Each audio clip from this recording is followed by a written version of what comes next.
What is going on, Governors? Just School here, and today there's a new commander coming to Rise of Kingdoms and a new mechanic for combat. If you like Rise of Kingdoms videos where we explain the latest, the greatest, especially about commanders, because we've got guides on literally every single one, you should like and subscribe.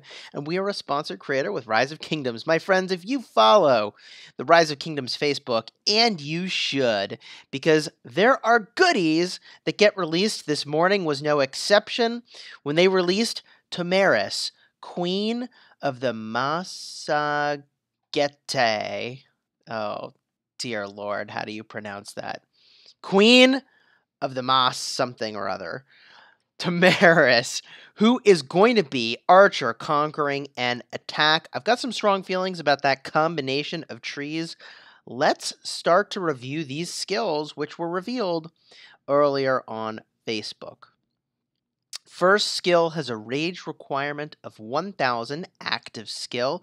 Arrow of Vengeance deals direct damage, damage factor 700, and that's the base damage factor. That's an unupgraded skill. We have confirmed that. So the actual final form will be much higher when you take it to 5. So it deals damage factor 700 to a single target. If this target is affected by poison, haven't seen poison anywhere else yet, immediately remove poison and deal some bonus damage. And that bonus damage depends on how many stacks of poison they have. Well, gosh, stacks of poison, taking me back to my World of Warcraft days. We got commanders the Mortal Strike, now we got commanders the Poison. Alright, so the more stacks they have of poison, the more damage you deal.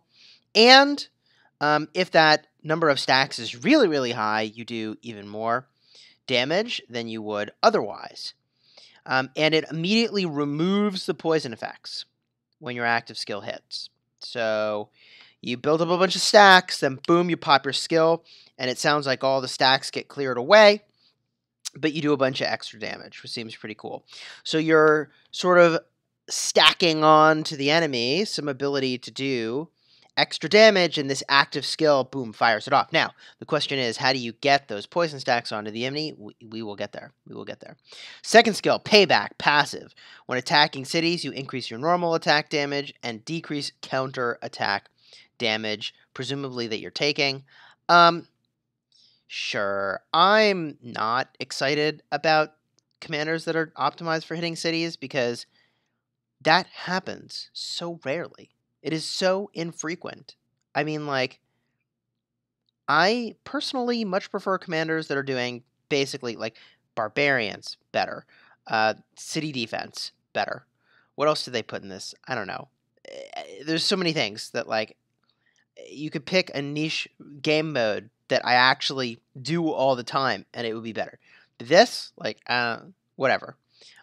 Maybe this is very important for attacking cities. As of now, attacking cities is not something we do almost at all. For the Sun passive skill, increase attack of archer units by 10%. Again, this is base. Final form will be higher. And gives all attacks a 10% chance to decrease the defense of a single target by 10% for 3 seconds. I love this. I love that it is increasing attack, so you're more punchy, and also it is decreasing the defense of the target, which makes it so that everybody hitting the target is going to do more damage. Generally very strong. Let's get to the next skill.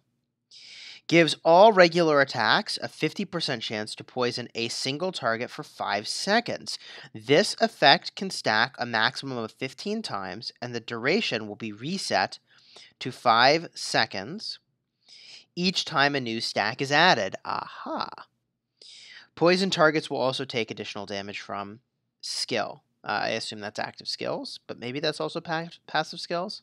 It just says from skill. So, this is pretty exciting. So, this is the skill. It's a passive that makes it so that when you're doing your normal attacks, there's a 50% chance that you're going to put a poison stack on them. If there are any poison stacks already on them, you increase the number by 1 and extend the duration again to 5 seconds before you have to stack another one, before that's going to fall off, and when the poison falls off, you're starting back all over again with 0 stacks on the enemy. The other way to get back to 0 stacks is if the active skill Arrow of Vengeance fires off. There's a lot that I think is really fascinating here. We're going to talk all about it really soon. Evaluating these skills. We still need to look at the expertise skill. Now, while all the other skills I would expect to get upgraded over time, as you get to level 5 of each of those skills. This next one, I assume, is the expertise skill and is not going to change. That's Pouch of Blood, which, that is kind of a gory idea. Pouch of Blood. Increase normal attack and counterattack damage by 10%. I guess 10% normal attack. Is that exciting? Is it? I don't know. Counterattack's kind of cool, especially for hitting cities, because they should swarm your rally, and you are rallying if you're hitting a city, right? So they should swarm your rally, and increasing your counterattack damage is sort of anti-swarm technology, not really. When attacked, reduces the attack of the attacker's cavalry by 10%. So we have archers, which are weak to cavalry, now evening out the balance there by reducing the attack of the cavalry. I think that's cool. I'm okay with that. I am totally okay with that. So now let's take a big step and look at this commander. Where will they be crazy good? Well, it seems like if you can get more stacks of Arrow of Vengeance, more stacks of Poison, so that your Arrow of Vengeance is really, really strong, that could be very powerful. There's a couple ways you could accomplish that. One is if you're playing with a bunch of people, and they're all hitting the same target with a bunch of Tamarises. That seems like it would get a bunch of stacks of poison onto the enemy. At least one of those Arrows of Vengeance would get a big boost, but it kind of makes it so that all the other Arrows of Vengeance is not doing as much, so I feel sort of okay about that. The other way you could get a lot of poison stacked onto an enemy before your active skill fires off. And by the way, we look at the archer tree and the attack tree. There's not a lot of rage generation in those trees. The other way you could get a massive Arrow of Vengeance attack would be if, for instance, there was a commander that had a higher rage requirement than 1,000 for their active skill, making it so that more normal attacks would take place, thus more opportunities to apply poison. I think that could be pretty interesting. I'm also making an assumption here that the number of stacks of poison goes back down to 0 after the Arrow of Vengeance is fired off. It doesn't exactly say that. Immediately removes poison. It could be 1 stack of the poison. I think they would have said that, though, if that's what they meant. Anyways, we've seen commanders that have lower rage requirements in the form of Genghis Khan. It's entirely possible that there will be a commander that has a higher rage requirement, and pairing them together could be kind of interesting for getting just a massive Arrow of Vengeance, assuming that maybe there's some other ways to elevate that damage for a really massive attack. If this commander was the secondary to a commander that had a higher rage requirement as the active skill, that could be kind of interesting if there was the skill tree involved, which is not the case on this commander. In some ways, because we know that it elevates the damage of the commander who's going to attack next, but I guess if you're generating a lot of rage, that also makes it so that you'll fire off your skills more frequently. I don't know. I don't know that we actually care a whole heck of a lot to get a lot of poison stacks. We're going to have to figure that out. Now, that second skill, as I was describing earlier, about attacking cities, is really, assuming that is the exact order the skills are going to show up, that would normally be sort of tragic and frustrating, because you're going to be trying to figure out how much to star up the commander and when to wait to star up a commander based on the levels of the skills. This is a commander where you're going to max the first skill, and then you're going to unlock the fourth skill. And there's things that I like about that. I like that you don't have to play this weird game of trying to figure out, am I going to level up the commander or not? I do really like that. However, some of your skill points are going to end up in payback, and gosh darn it, the real payback is that those are basically worthless for most people most of the time. Whatever. So I feel a little weird about the presence of the Conquering Tree in this commander. I guess, some commanders got to conquer, so conquerors got to conquer. I just Wish there were less of those. And I think when I look at who I would pair this commander with based on who we have today, there's a couple options that could be kind of interesting.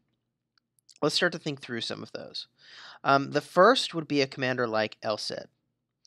Now, El Cid is interesting because it's going to really profoundly elevate the damage when you get below 50%. This commander also has nothing that increases march speed, so I like that El Cid would give this commander some amount of march speed in the battlefield. That said, if what you wanted to do was instead to be less mobile but more punchy, to hit more units, then Yi Seong-Gye is the obvious pairing for that 6-6 AoE. That seems pretty interesting to me. Are there other legendaries that could be pretty powerful? Let's see here. One thing you could consider is a commander like Julius Caesar. Julius Caesar increases the attack and damage for a massive Arrow of Vengeance.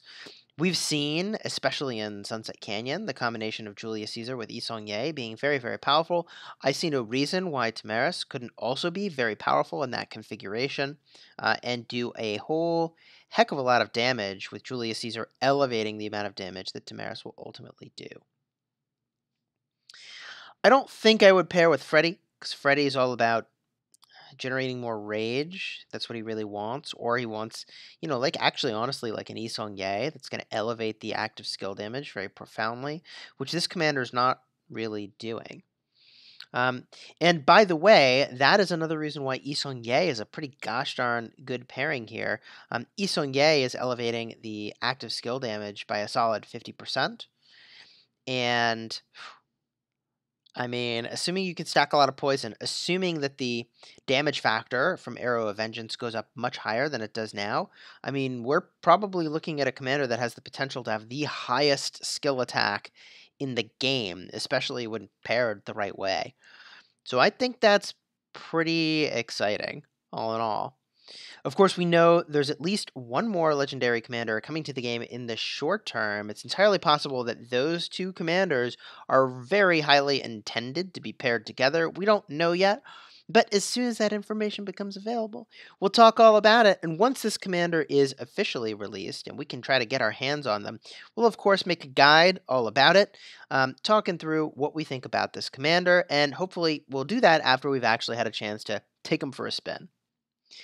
So my friends, if you have enjoyed this video, you should like and subscribe. Check out the link in the description to go to my Discord. We shared this screenshot up over here in our Discord hours before we actually had a chance to film this video.